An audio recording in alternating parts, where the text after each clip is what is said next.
These past few days, we've seen some farms where the owners have cattle, and the cattle have to be, for example, 3 days in a plot to prevent overgrazing, and then they move the cattle as a herd to another plot of the farm.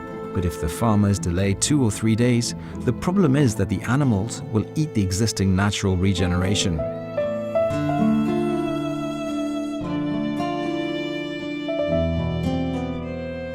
Also, in this climate, we have other types of farms that have wild animals, such as deer, roe deer, wild boar, and it's impossible to move these animals as if they were a herd. So they will go to plots that have already been grazed and eat the natural regeneration.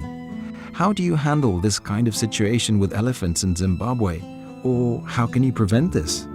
And you're using this technology to help get trees growing. And as you say, it's not the best, but it's helpful. And you're asking how we're managing in Zimbabwe. In Zimbabwe, we are doing that, and our ground was very, very bad. Now, we are getting everything growing. The shrubs, the trees, the grass, everything is growing. We are battling now to keep pace with the production of the land. And we have elephants and buffalo and giraffe and all that wildlife. And when we started, we had no elephants and no buffalo.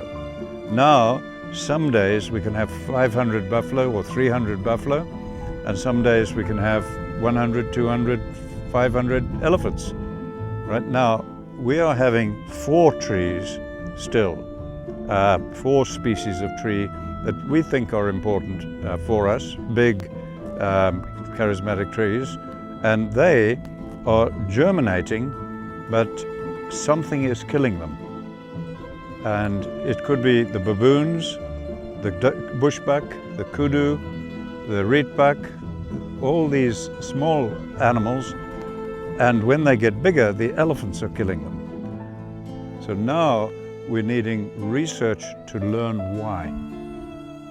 And as an interim, temporary measure, with your help, we're using some of this to protect the large trees while we solve the problem. Yeah, you do need, you need the trees, shrubs, and you need an age class.